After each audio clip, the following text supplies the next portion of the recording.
Finally, we have our first proper look at the insanely detailed and much anticipated new Harry Potter game. This game is set in the late 1800s with a looming goblin rebellion that will threaten the wizarding world as we know it. Unfortunately, Harry won't be born for another century or so you have to be the one to take control. Hogwarts Legacy is a massive game, and the new 15-minute gameplay trailer feels like it only just scrapes the surface. Even if you're not a Harry Potter fan, there's so much here to explore: the open world, unique combat, changes in weather and season, character customization, flying, mind-bending puzzles, and you can even say hello to these cute little guys. Welcome to another episode of 50 Insane Details, the series where I find Easter eggs, details, and state the obvious. Today, I'm going to show you a bunch of stuff you might have missed in the Hogwarts Legacy gameplay reveal. Hey everyone, it's Andrew. Alright, first up, let's take a look at all the confirmed locations you can visit in the Wizarding World. We of course have the central location of the game, Hogwarts, which actually looks slightly different from the outside to how it does in the films. You can attend Gringotts Bank and ride a cart through the twisting passages to the vaults. You can explore the Forbidden Forest, where I think it's literally always nighttime. Hogsmeade Village is one of the confirmed locations that can be explored and interacted with. Now guys, we're not just coming here for the butterbeer or to see the Shrieking Shack, which brings me to the next detail, Diagon Alley. We all know it as the place where young witches and wizards get their magical school supplies. So do we have access to this marvelous place in the game? Well, not quite. From what we see in the trailer, it seems that the developers have decided to combine the concept of Diagon Alley with the Hogsmeade location. Not sure how that works, might get a little crowded in there with all the shop owners milling about. Basically, Hogsmeade is the place to go for all your wardrobe and upgrades and everything like that. You can buy herbs, potion ingredients, recipes, and so much more. Being outside the castle walls, Hogsmeade is also a dangerous location in the game, with dark witches and wizards wandering the outskirts of town. You'll encounter lots of NPCs on your journey through each of the game's locations, some friendly and others not so, particularly the ones around here. Be careful where you choose to explore, as it may lead you down a darker path. Wait, is this guy serious? For once you can choose to be evil? Can I actually become the next Voldemort? He who must not be named, the Dark Lord, the heir of Slytherin, you know who, Tom Riddle, old no-nose himself, Snake Eyes, El Señor Tenebroso, as the Spaniards call him.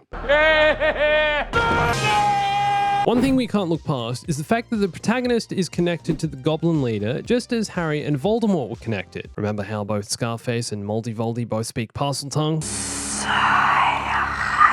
Well, your character and Ragnarok can both use the ancient magic that others can't. So you actually start Hogwarts Legacy in year 5. So you won't be like little boy Harry in first years, still having no idea how to use the flu powder. Diagon Alley.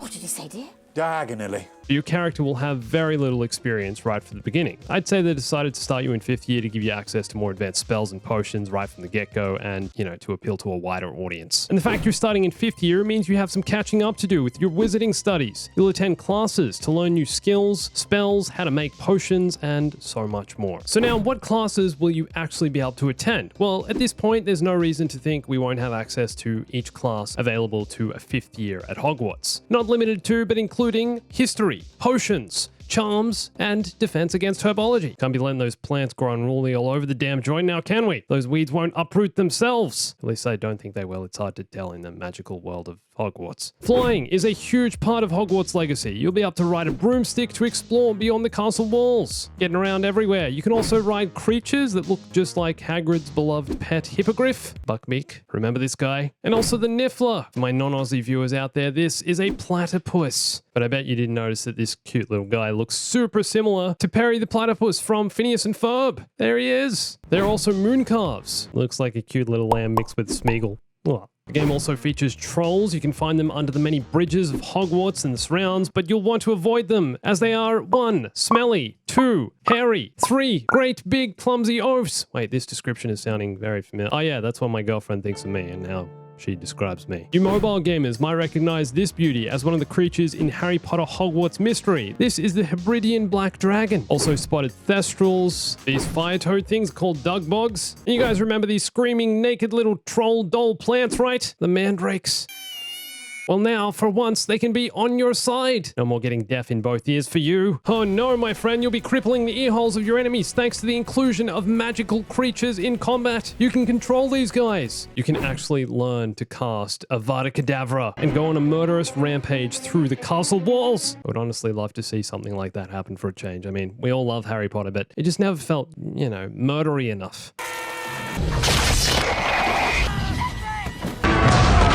Your decisions and actions in Hogwarts Legacy affect your abilities and elements of the world around you. The game has a morality system, so you can actually go down a dark path if you so choose, learn dark magic, and unlock abilities the professors at Hogwarts won't teach you. Look at this, you can conjure a lightning bolt from the sky to absolutely obliterate your enemy. To obliterate your strongest foes. Alright, let's talk about some more of the spells you can learn in Hogwarts Legacy. This game is all about freedom and playing the way you want to play, and that shows in the combat. You can choose to learn specific spells that suit your playstyle. So you got your basic spells like Lumos for light, Accio for bring, which is also used during puzzles. But then you've also got more specific spells. Incendio, which allows you to shoot fire and set things alight. Expelliarmus allows you to disarm an enemy and even turn their own weapon against them. This guy here gets completely shattered by his own sword. Petrificus Totalis immobilizes your enemy, aka the silent takedown. Diffindo is a severing charm, which allows you to cut or slice through your enemies. A Pugno allows you to lift objects into the air and then hurl them at your enemies, kind of like using the Force. And Reparo allows you to repair structures and objects. You can even learn the invisibility spell. I see we're not special enough to get Harry's invisibility cloak, so we have to go learn the spell instead. This guy here looks like Torvus the Centaur's great-great-great-great-great-great-great-great-great-grandfather. What a great guy.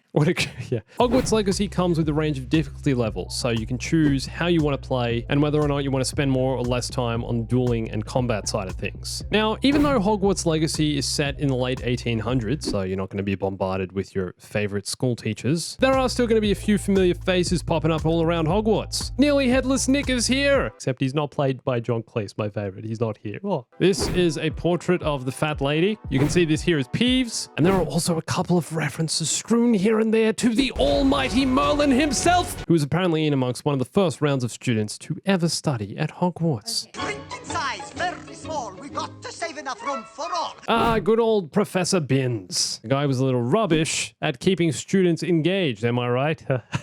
Binns, rubbish, I mean... Not only are there familiar characters from the movies, there's also familiar feeling characters from the mobile games. It feels a little like the companions chosen for the protagonist's adventures have similar personality traits to some of the well-known major characters from the other Harry Potter portkey game. Girlfriend helped me write this one. Thank you, girlfriend. For example, Poppy's character is quite similar to Liz Tuttle, the awkward one who has a way with animals and prefers them to people. I think a lot of us can relate. Similarly, Sebastian here is kind of a mixture between Barnaby and J. Kim. According to the trailer, you'll be working alongside the accomplished yet enigmatic Professor Fig, who sounds a lot like Dumbledore. What's this accomplished yet enigmatic? Why can't he be both? Exactly. Even though there's no gameplay footage of this just yet, it does appear... It appears... It seems like you'll be able to play Quidditch. You can see the Quidditch stadium in the background here. Need to go try catch me that golden snitch, eh? Keep that from up. Your avatar, as well as other characters, can talk to each other. So you are the new student. So you are the new student. So you are the new student. So you are the new student? No, you are the new student. Who is the new student? It's you. And they can also do this when casting spells. You'll need to approach NPCs to trigger side missions and also start new quests. You'll be meeting a bunch of different characters, creatures, wizards, witches. Okay, now what familiar rooms of Hogwarts will we be privy to? First up is the Prefect's bathroom. You know, the one where Harry nearly drowns trying to open the golden egg that he shouldn't have even had to open because he shouldn't have never actually even been in the Triwizard Tournament in the first place because he's too young! But I digress. Weirdly enough, the Hogwarts kitchens have never been available to fully explore. We've never seen them before. You catch brief moments of the kitchen in the mobile game, but otherwise this is quite new and exciting for Harry Potter fans. Getting to go behind the scenes and see where the real magic happens, making the students some yummy, yummy food. This is the Room of Requirement. Hold up just a minute. Oh, wait. No, never mind. Man, that house elf looks like Dobby. Poor thing. I loved Dobby. In the Room of Requirement, you can practice magic, restore rescued magical creatures back to health. Man, this place is cool. Kind of reminds me of that Disney film where all the cutlery's dancing around. One thing that's definitely interesting and unique to this game are the different combat styles. You choose how you play and what defines your combat. You can use magical creatures, ranged attacks, direct spells, stun spells and enchantments, and even bring to life plants and pesky weeds who'll uproot any enemy. You can customize your own cottage. Hold up, what? Why do we have a cottage on what seems to be the grounds of Hogwarts? How many students have these cottages? They're just all renting cottages in the fields outside? Are they for me or for the myriad of creatures I decided to adopt? What's going on here? Do I even live in the dormitory? And on that note, I also want to know how much of a difference it makes being in one house versus the others. If I choose Slytherin instead of Hufflepuff or go to Gryffindor rather than Ravenclaw, what will be different about my journey throughout? It'll be interesting to see what kind of choices can be made. Will you be able to choose which NPCs come with you on quests and missions? How much control will you have over your avatar's appearance? How exactly will the world around you be affected by the choices you make in combat, in duels, and other interactions? Will they introduce pets that can follow you around, just like in the mobile games? A cute little guy, just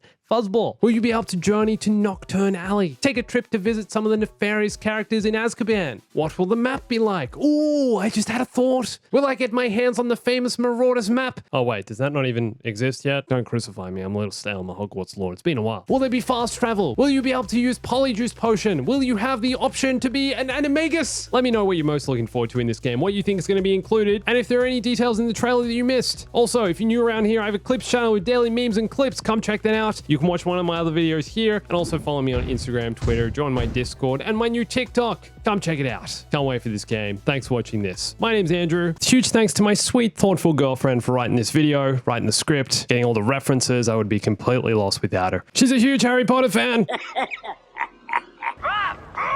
Stay bombastic.